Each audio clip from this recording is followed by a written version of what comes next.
여러분 안녕하세요. 오늘이 일요일 날이죠. 2025년 8월 31일, 그러니까 8월 달이 마지막 하는 날이네요. 오전 7시 50분을 지나가고 있습니다.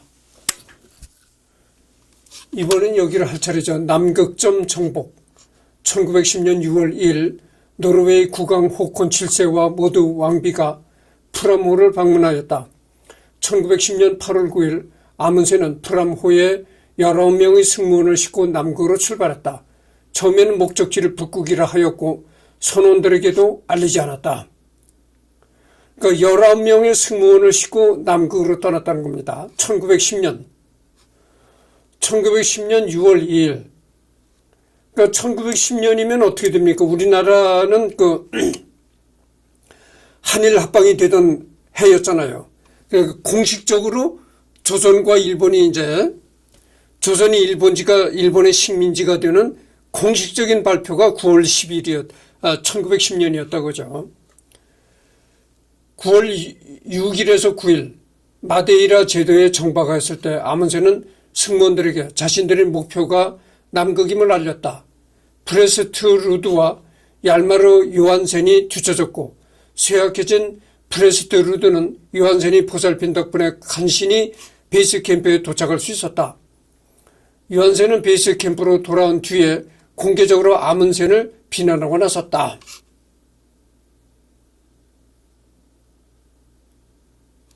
이 상황이 지휘권에 좋지 않다고 판단한 아문센은 요한센을 본대에서 하차시키기로 마음먹고 요한센을 프레스트 루드의 지휘 아래 두어서 킹 에드워드 7세 랜드를 탐험하게 했다. 나이도 경험도 적고 군대 계급도 소유였던 프레스트 루드는 중대장이었던 요한센보다 낮았다. 요한센은 아문센에게 절교당했고 고립되었다.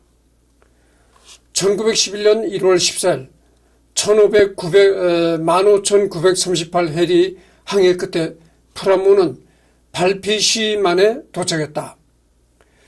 개 110마리와 9명의 대원이 육지에 남았다. 2월 14일 남이 80도의 최초의 비축물 저장 기지를 구축했다. 2월 20일 다른 비축물 저장 기지를 위해서 출발했다. 3월 3일 남이 81도의 비축물 기지를 구축했다. 3월 8일 남이 82도의 비축물 기지를 구축했다. 이로써 남이 80에서 82도의 1.5톤 이상의 비축물을 저장했다. 4월 21일부터 기지에 틀어박혔으며 아문센 일행은 4개월 동안 해를 거의 보지 못했다. 평균 기온은 영하 38도, 최저 기온은 영하 60도에 육박했다. 야, 4개월 동안 무려 4개월 동안 햇빛을 보지 못했다는 겁니다. 여러분 이렇게 장기간 햇빛을 못 보면 말이죠. 이 건강에 좋지 않습니다. 식물은 햇빛을 봄으로써 이제 탄소 동화 작용이라는 걸 하잖아요. 그러면 식물만 그런 것이 아니에요. 사람도 햇빛을 쬐야 되는 겁니다. 햇빛을 쬐어야 정신 건강에도 좋고 또 비타민 D도 몸에서 형성이 되고 그렇단 말이죠.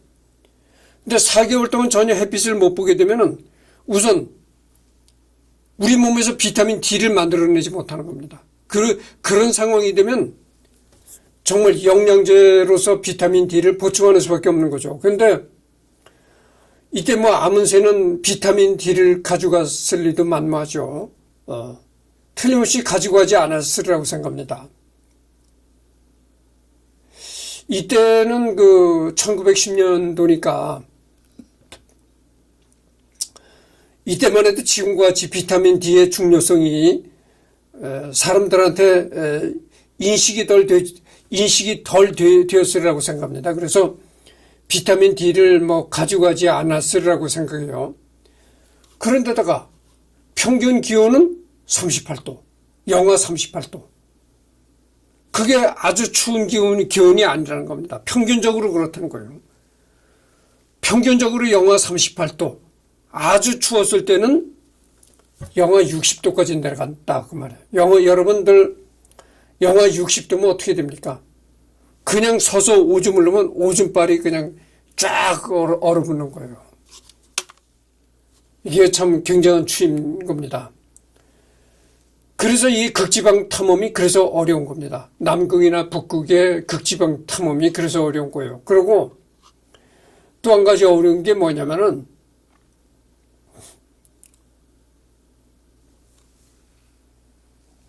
거의 산이 없어요. 산이 있다고 해도 그냥 빙하죠, 빙하.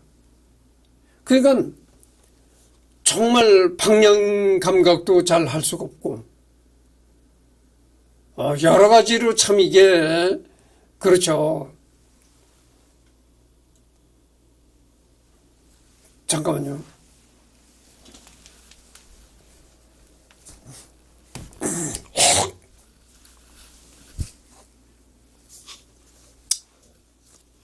(8월 24일에야) 다시 해가 떴다.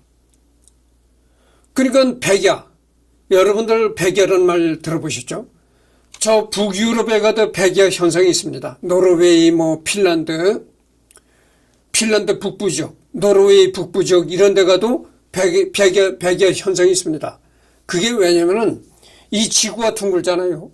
지구가 둥근 지구가 자전을 하면서 공전을 한단 말이죠.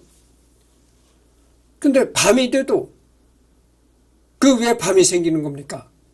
이 지구가 태양을 이렇게 자전을 하면서 공전을 하잖아요. 그러면은 태양빛을 받는 쪽에는 낮이 되는 거고 그림자에 들어가는 쪽은 밤이 되는 겁니다. 근데 완전히 북극과 남극은요, 완전한 그림자에 못 들어가는 거죠. 그러니까 밤이 돼도 환하게 밝은 거예요. 완전한 밤이 아니죠. 그걸 백야라고 하는 거죠. 백야가 또 오랫동안 지속이 되는 겁니다. 9월 8일에서 16일 아무새는 8명의 대원 7대의 썰매로 남극을 출발하였으나 눈보라가 불어닥쳐 돌아오고 만다. 10월 20일 5명의 대원 4대의 썰매 그리고 48마리 개와 함께 남극으로 출발했다. 12월 8일 세클턴이 세웠던 남위 88도 23분에 도달했다. 12월 14일 오후 3시 무렵 아무센 일행은 남극점 남위 90도에 도착했다. 비로소 남극점에 도착했다는 겁니다. 그러니까 최고 남극점이죠. 12월 18일 귀향을 위해 출발했다. 1912년 1월 26일 99일 기간 동안 1400마일의 행군을 한 끝에 아문센 일행은 새벽 4시경 무사히 남극기지 프라하임에 도착했다. 2월 3일, 그러니까 99일 기간 동안이었다고 하니까 어떻게 됩니까? 3개월이죠. 거의 3개월 동안 이렇게 남극을 이렇게 밟기 위해서 3개월을 이제 남극에서 고생했다 이런 얘기입니다. 2월 3일 호주 태즈메니아주 호바트를 목적으로 하여 프라모가 출발했다. 3월 7일 프라모는 호주의 호바트에 도착했다. 사이가 나빠졌던 요한센은 여기서 프라모를 떠나 다른 루트로 노르웨이로 돌아갔다. 결과 아문센은 1911년 12월 14일에 인류 최초로 남극점에 도달했고 단 한 명의 대원도 잃지 않고 생還했다. 1911년 그러니까 우리나라가 한일합방 되던 그 다음 해에 아문센이 우리 인류 역사상 최초로 남극점을 밟았다 이런 얘기죠. 그리고 더욱더 훌륭한 것은 그 단 한 명의 대원도 낙오자가 되거나 죽거나 한 사람이 없었다 이런 얘기입니다. 그러나 스콧은 한 달 뒤인 1912년 1월 18일에야 남극점에 도착했고 거기서 아문센이 남기고 간 노르웨이 국기와 편지를 보았다. 기진맥진한 스콧 탐험대는 무거운 발을 끌며 귀로에 올랐지만 이들은 모두 사망했다. 추위와 식량 부족에 시달리며 길까지 잃고 눈속을 걷다가 차례차례 죽어간 것이다.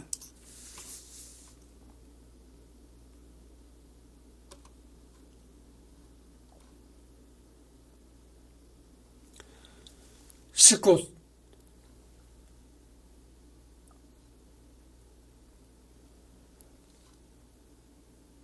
뭐 하여튼 넘어갑시다. 그 아문센이 남극점을 밟고 돌아간 후에 그 다음번에 갔던 스콧이라는 그 탐험대가 남극점을 아문센 다음으로 남극점을 밟았던 것이죠. 그러니까 남극점을 가니까 거기에 이 노르웨이 깃발하고 아문센이 쓴 편지가 거기 있더라 이거죠. 그래서 이미 벌써 노르웨이 아문센이 여기를 지나갔구나 이제 이렇게 했던 거죠. 근데 이 스콧팀은 아문센 팀은 전부 죽거나 뭐 다친 사람 없이 그대로 다 복귀했는데 이 스콧팀은 전원이 다 이제 추위와 식량 부족에 시달리다가 전원 다 죽었다는 거죠. 아문센과 스콧의 승부는 많은 이야기거리를 낳았는데 거기에 대해서 로알 아문센, 로버트 스콧 문서를 참고할 것.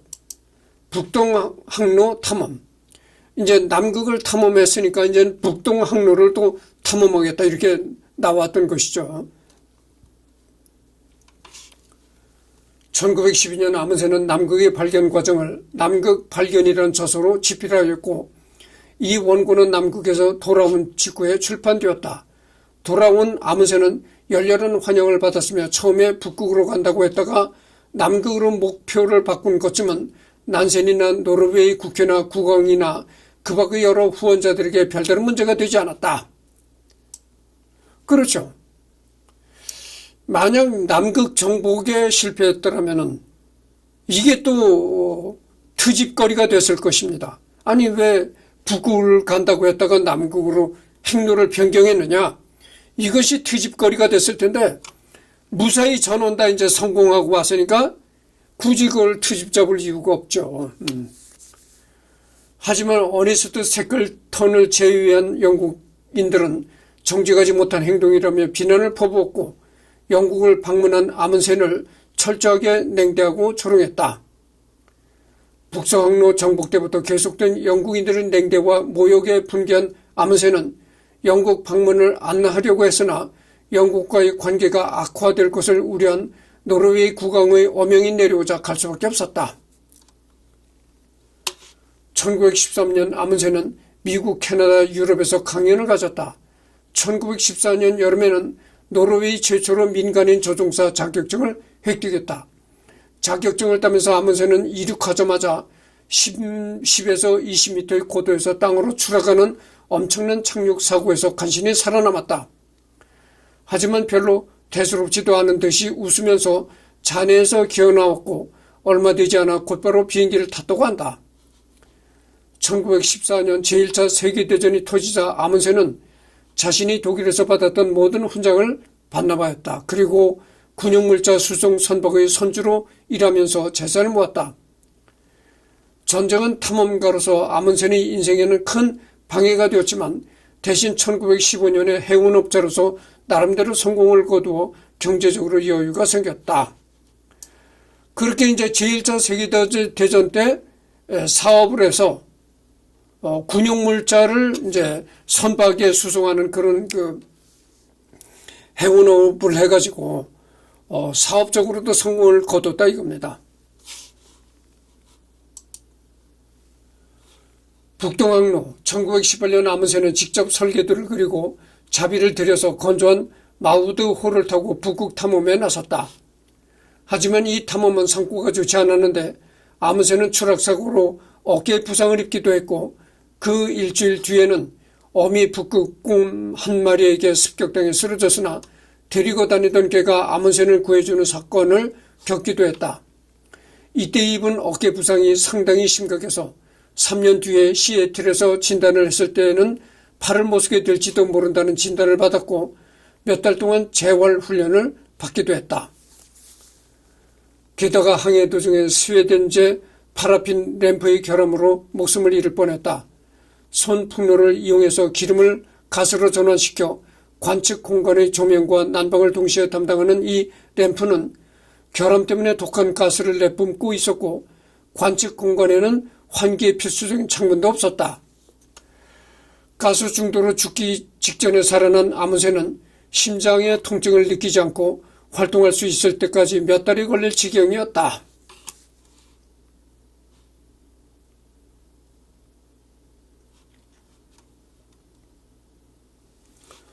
(1920년 7월 27일에는) 건강이 급속도로 악화되어 지휘가 불가능해졌으며 도저히 북극에 도달할 수 없었다. 1922년 2월에 아문센은 북동 항로만 항해하고 노르웨이로 돌아왔다. 팀 동료조차 사망하였기 때문에 이 탐험의 실패나 다름없었다. 1922년에는 런던에서 한 심장 전문의에게 오래 살고 싶으면 탐험을 그만두라는 말까지 들었지만 9달 뒤인 1922년 11월 아문센은 개썰매를 끌고 알래스카 횡단에 나서 눈 속에서 하루 50마일을 달려 총 800마일을 행군했다. 그 눈보라치고 그 추운 그 알래스카의 날씨 속에서 하루 50마일씩을 진행했다는 거죠. 이게 대단한 겁니다. 그러니까 아문센이 얼마나 그 투지력이 강한가를 알 수가 있는 거죠. 투지력과 집념이 얼마나 강한 사람이었는가를 짐작할 수가 있는 겁니다. 더욱이 런던에서 한 심장 전문의에게 오래 살고 싶으면 탐험을 그만둬라, 이런 경고까지 썼다고 하잖아요. 그런 의사의 경고에도 무시하고 계속 탐험으로 이제 했던 거죠. 북극을 날다. 1923년 5월 알래스카 웨인라이트에서 한 젊은 자본가와 함께 시도했던 북극 비행에 실패하였다. 당시 비행기는 워낙 비싸서 도저히 경제적으로 감당하기 어려웠기 때문이었다. 3대를 준비할 예정이었는데 한 대당 85,000달러라는 말이 기겁했다고 한다. 지금의 값어치보다 더 엄청난 거액이었기 때문이다. 1924년 여름에 아문센은 호콘 H 하메르와 공동으로 사업을 한 것이 화근이 되어 파산하고 만다.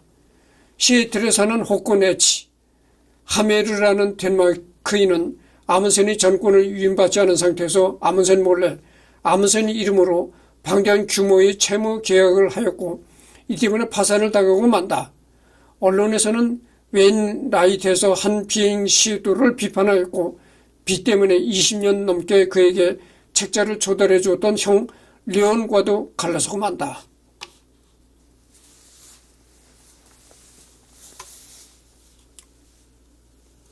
(1924년) 가을 아문센은 다행히도 꼭 그를 후원하고 싶다고 찾아온 미국인 링컨 엘즈워스와 만나서 그의 후원을 받게 된다.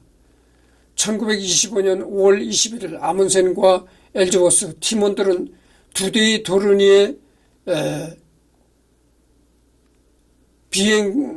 비행기로 북극을 향해 비행했다. 그러나 두 기체 모두 북위 87도 44분에 비상 착륙하였고 다행히 부상자는 없었지만 N-24 기체는 착륙 과정에서 손상을 입어 현장에 유기되었고 남은 6명의 남자들은 3주 넘게 500톤의 얼음과 눈을 치워서 임시 활주를 만든 다음 길이 17m가 넘고 중량이 3.3톤에 달하는 N-25 기체를 180도 돌려 이륙 준비를 마친 다음 7월 5일에야 복귀할 수 있었다. 당시 유럽 본국에서는 한 달 넘게 탐험대 소식이 끊기면서 다 죽은 줄로만 알았는데 전원 살아 돌아왔으니 축제 분위기였다고 한다. 이때도 전부 다 전원이 살아 돌아갔네요. 어쨌든 아문센도 투지력과 정신력이 대단했겠지만 아문센과 같이 떠났던 일행들도 아주 정신력과 투지력이 대단했다, 이렇게 얘기를 할 수가 있겠죠. 1926년 봄 아문센은 미국을 횡단하면서 N-24와 N-25를 이용한 탐험 시도에 대해서 강연을 하고 있었다. 이때 옛날 벨지카호에서 아문센과 함께 탐험했던 프레드릭 엘버트 쿡의 운명은 참으로 비참하게 되어 있었는데 경영사기 사건에 연루되어 형을 받아 감옥에 갇혀 있었던 것이다. 그러나 아모스는 캔자스 시티를 지났다가 쿡이 가까운 포트 리본워스 국립교도소에 갇혀 있다는 것을 알자 옛 동료 쿡을 위해서 시간을 내서 교도소를 방문하여 그를 면회하였다. 아모스는 그의 통찰력 덕분에 벨지카 호에서 목숨을 건졌다고 여겨서 지금까지 그를 은인으로 생각하고 있었던 것이다. 하지만 이 때문에 아모스는 미국 언론으로부터 비판을 받았고 초대 강연이 모두 취소되고 말았다. 북극 횡단 비행.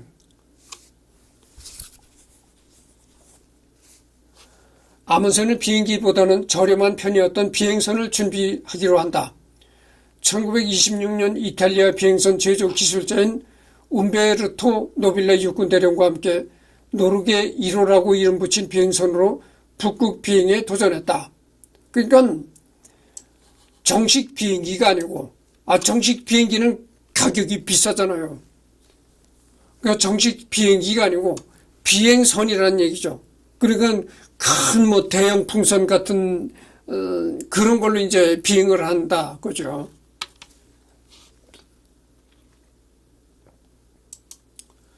원래는 이탈리아 측이 그냥 공짜로 제공해주겠다는 조건을 붙였으나 이탈리아의 총리 베니토 무솔리니는 이탈리아 국기를 꼭 붙이고 가야지 비행선을 제공해준다는 요구를 했다. 이때 이태리 총리가 무솔리니였었네요. 여러분 무솔리니 아시잖아요. 독재자 무솔리니. 이에 밥맛 떨어진 아무새는 노르웨이 측에 하소연하자 국왕 하콘 7세는 기꺼이 비행선 구입가인 7만 5천 달러를 내줘 비행선을 아예 구매했다.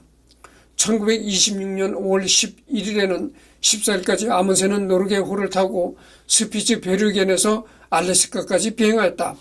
1926년 5월 12일에는 북극점에 도달한 후 그대로 하늘을 가로질러 북극 횡단에도 성공했다.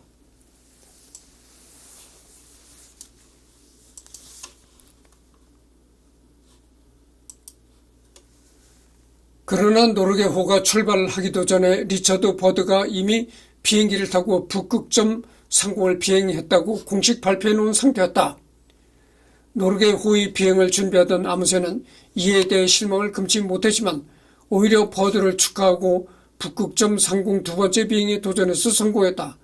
버드가 돌아온 직후부터 버드가 정말로 북극 상공에 도달했는지에 대해 의문이 제기된 것을 고려하면 그야말로 대인 군자다운 행동이라고 할 만했다. 이런 점을 본다면은 아몬센이란 그 사람은 탐험으로서도 탐험가로서도 유명했지만 참 군자다운 동양식으로 말한다면 참으로 군자다운 그런 아주 인품을 가진 사람이었다. 이렇게 말할 수가 있겠죠. 자질구레한 질투, 이런 감정을 갖지 않고 정말 대국적인 그 큰 대인 같은 그런 생각을 갖고 버드를 칭찬해 줬다, 이런 얘기입니다.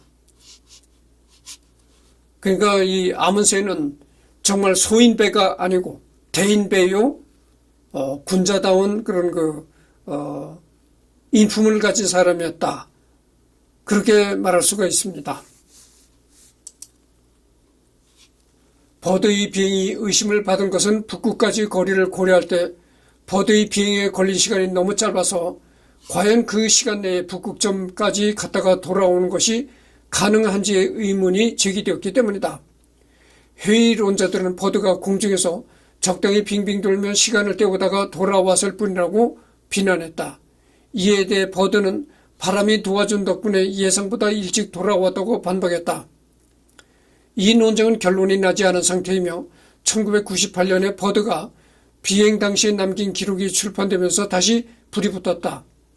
이 기록을 보면 버드가 제자리에서 빙빙 돈 것이 아니라 실제로 북극을 향해서 날아간 것이 분명하며 북극점에 도달했을 때의 환호 등이 묘사되어 있다. 따라서 적당히 빙빙 돌다가 돌아왔다는 주장은 더 이상 나오지 않는다. 그러나 이 기록은 동시에 회의론자들의 강력한 안주감이 되었는데 버드의 주장과는 달리 당시에 뒷바람이 불어서 버드의 비행을 도와주기는커녕 오히려 기상 악화로 중간에 포기하고 돌아가다가 다시 마음을 바꿔서 북극점 쪽으로 날아가는 등의 일이 있었던 점이 분명해졌기 때문이다. 게다가 버드가 북극점에서 위치를 계산한 부분은 인위적으로 지워져 있는데 이는 버드가 사기를 쳤거나 나중에 착오를 알아차리고 삭제했다는 주장이 근거가 되었다. 따라서 버드와 아문센 중 누가 최초의 북극점 상공 비행자인지에 대해서는 지금도 논란이 있으며 리처드 버드가 공식 보고서에 제출한 6분의 기록과 실제 일지에 적은 6분의 기록이 불일치한다는 것도 밝혀지면서 버드의 주장의 신빙성을 크게 잃은 데다가 일제에 기록된 상황으로는 버드가 그 시간에 북극점에 갔다가 돌아온 것은 불가능해 보이기 때문에 현재 대부분의 연구자들은 노르게 호위 비행 쪽이 인간 최초의 북극점 상공 비행이라고 인정하고 있다.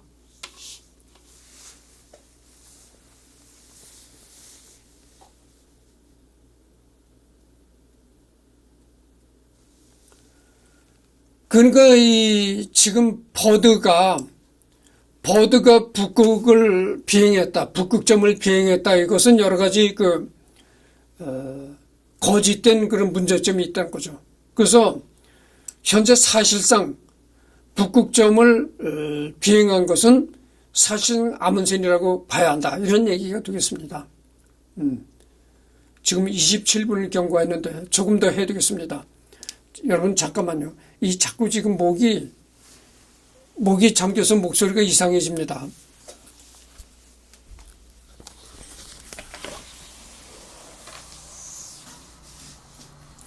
잠깐만 기다려 주시기 바랍니다.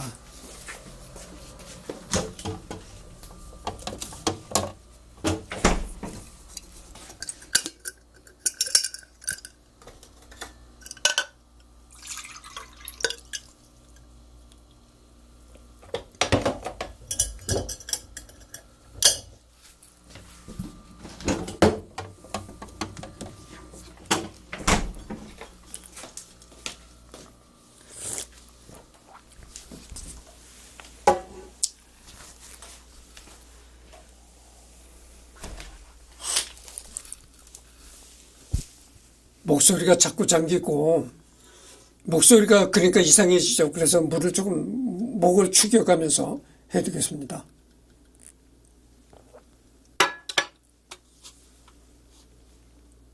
또한 피어리와 버드의 주장도 모두 거짓으로 판명됨에 따라 현재는 최초의 북극점 도달자로 로얄 아문센으로 보는 견해가 우세해졌다. 공교롭게도 피어리와 버드 둘 다 미국인이라 미국으로서는 달갑지 않은 결과가 된 셈이다. 그러나 미국이 아문센에게 감사해야 할 일이 있었는데 노르게호에 타고 북극점에 도달한 사람 중에는 아문센의 후원자인 미국인 링컨 엘즈워스도 있었기 때문이다. 북극점 최초 정복자들 중 하나가 미국인이므로 미국의 영광은 사라지지 않은 셈이다. 엘즈워스는 이후에도 여러 업적을 세웠고 다양한 상을 받았으며 미국 자연사 박물관의 링컨 엘즈워스 홀은 그의 업적을 기념하는 곳이다.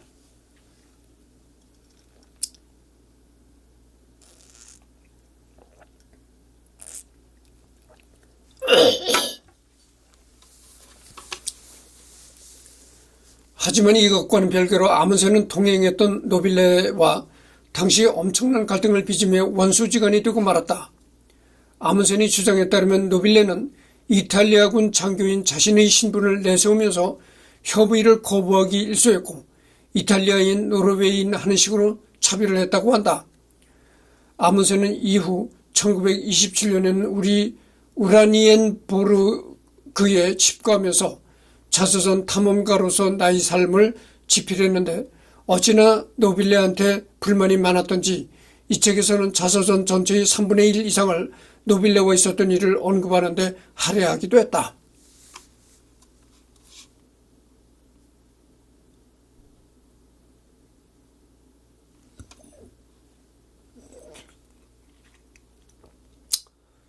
그러니까 아문세는 이 이탈리아 장교 출신이었던 노빌레와 아주 그 원수지간이 되었다, 이런 얘기입니다.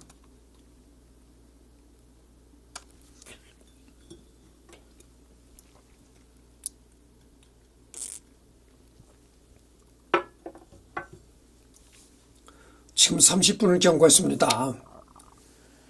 제후 1928년 5월 노빌레는 자신이 제작에 참여한 이탈리아호라는 비행선을 타고 북극점으로 갔다가 조난당했다. 북극 통과 비행은 무난히 마쳤으나 북위 81도 손상에서 이탈리아호가 추락하여 조난당해버린 것이다. 1928년 5월 25일 한 환영 파티에서 아문세는 노빌레가 비행선 이탈리아호와 함께 추락했다는 사실과 생존자들이 보내온 최초의 조난 신호에 대해서 알게 되었다. 노빌레가 보낸 조난 신호를 보고 영국과 미국, 노르웨이, 소련까지도 노빌레를 구조하려고 하였다. 약 300척에 달하는 배와 비행기가 실종된 이탈리아호의 승무원들을 찾는데 총동원되었다. 그러자 아문세는 이번에는 본인이 성급하게 일을 서두르면서 결국 본인이 죽게 되었다. 아문센이 얼마나 급했으면 바로 남극점 탐험대 일원이었던 스베리 하셀이 1928년 6월 6일 공교롭게도 스바르츠 코그에 있던 그의 집을 찾아오던 도중 심장마비로 51살로 대원 중에 가장 먼저 죽었는데 장례식조차 참가하지 못했다.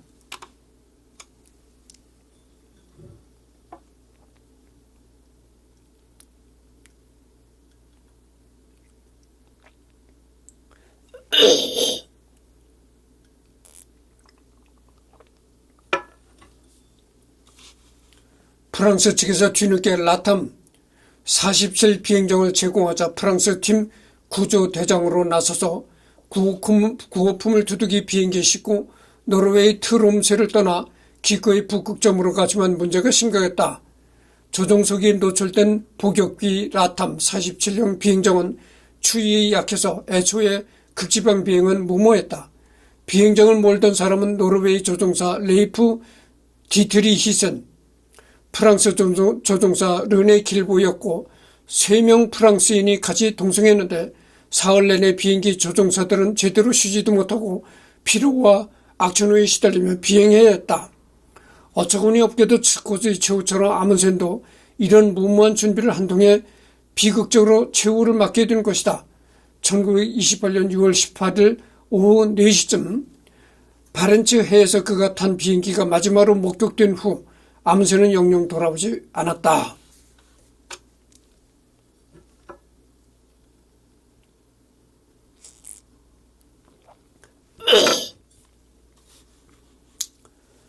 그러니까 이제 프랑스 측에서 프랑스에서 제공한 비행정을 타고 이 북극점을 다시 이제 비행하다가 영영 돌아오지 못했다, 이런 얘기입니다.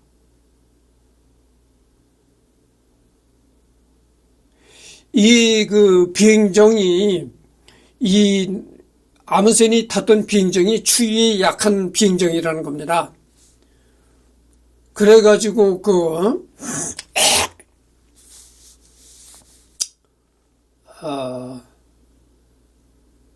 비행에 문제가 생기니까 이 비행기를 조종했던 조종사들은 쉬지도 못하고 계속 피로와 악천후에 시달리면서 비행기를 운행할 수밖에 없었다, 이런 얘기죠. 그러다가 아문센도 이제 돌아오지 못했다, 이런 얘기입니다. 비행정.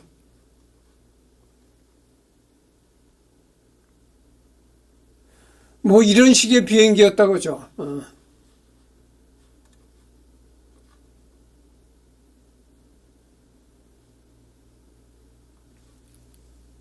지금 34분을 경고했습니다. 비행정은 수상기 일정으로 동체가 직접 물 위에 접촉해서 착수할 수 있는 비행기다. 다만 좁은 의미 수상기 플로트에 의존하여 물에 뜬다면 비행정은 동체 자체의 부력으로 물에 뜬다. 덕분에 동체 하부가 활주형 선체 모양을 가진다는 특징이 있다.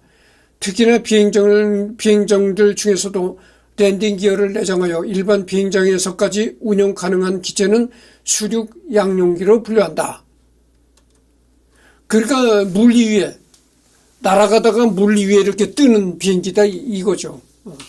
이런 것을 이제 비행정이라고 한다 이런 얘기입니다. 그러니까 아문센이 이제 이런 비행정을 타고 가다가 그렇게 사고를 당했다는 거죠.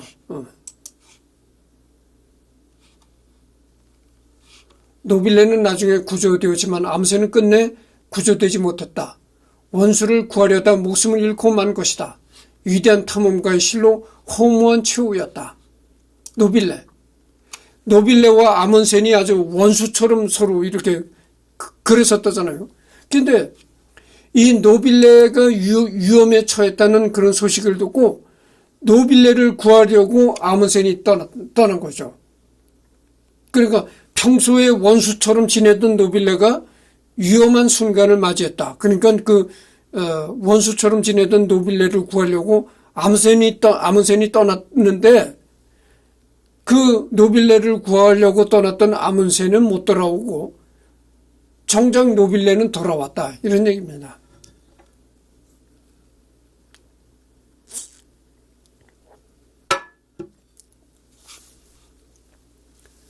과거 남극점 정복 경쟁에서 패해 아문센에게 앙심을 품고 있던 영국에서는 그의 죽음을 접하고는 사망 축하 파티까지 연발하며 여러 국가들에서 비난을 받았다. 반대로 노르웨이에서는 국왕이 대리인을 보내 자국의 영웅이자 위대한 탐험가였던 아문센을 추모하며 국장으로 성대한 장례식을 치러주었다. 노르웨이 국왕이 직접 아문센을 국장으로 치러줬다는 겁니다.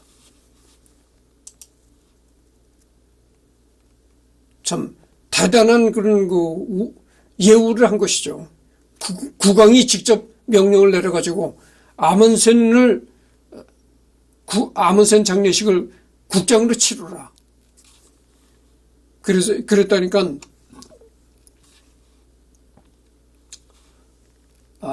그리고 앞서 아문센 스콧 논쟁에 있었던 이야기가 아문센 노빌레 논쟁에서도 똑같이 벌어졌다. 즉 스콧을 버린 비열한 아문센에 대한 영국에서의 이미지가 반대로 아문센을 버린 비열한 노빌레에 대한 노르웨이에서의 이미지로 바뀌게 된 것.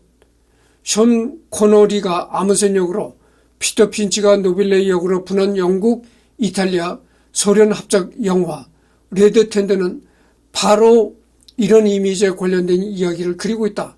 사실 아문센은 스콧의 죽음에 전혀 책임이 없다. 스콧이 죽은 건 오로지 그 자신의 탓이며 반대로 아문센은 노빌레를 구하려다 죽었다. 그래서 아문센이 비열하다는 소리는 현재 나오지 않지만 아문센을 버린 비열한 노빌레라는 이미지는 이후에도 지워지지 않고 남아있다. 1928년 8월 30일 구해로 연한 항해용 소형 동력선인 브로드호가 투시보그에 못 미친 지점에서 라탄기 활주 부품 조각을 발견하고 1928년 10월 13일 레이프호가 라탄기 연료통을 발견했다. 그것이 아문센의 마지막 흔적으로 시신은 끝내 발견되지 않아 지금도 미스터리로 남아있다.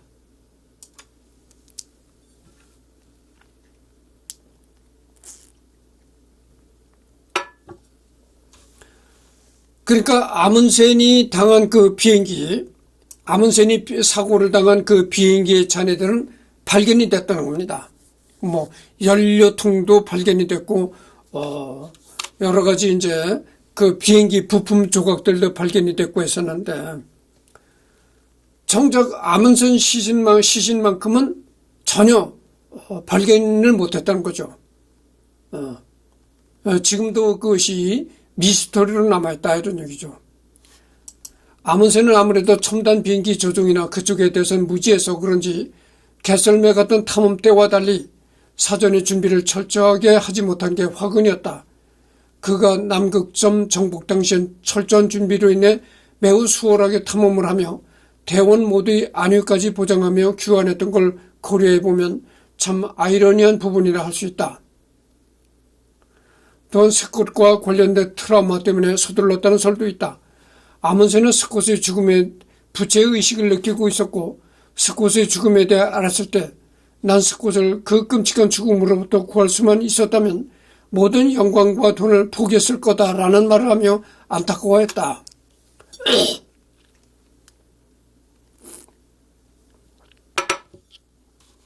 이 때문에 비록 앙숙이기는 했지만 노빌레를 그냥 내버려 두는 건 도리가 아니어서 구조 비행을 서둘렀다는 것이다. 물론 이런 문제가 아니라도 기본적으로 조난이라는 상황은 시시각각 생명이 위협당하는 상황이고 노빌레가 얼마나 버틸 수 있을지는 아문센 본인으로서도 알 수 없었으므로 최대한 서둘러 구조해야 하는 상황이기도 했다. 여기까지만 하겠습니다. 지금 41분을 경과했거든요. 그래서 역사적 평가는 다음 시간에 하도록 하겠습니다. 오후에 또 시간이 있으니까 오후에 또 한 번 더 하도록 하겠습니다.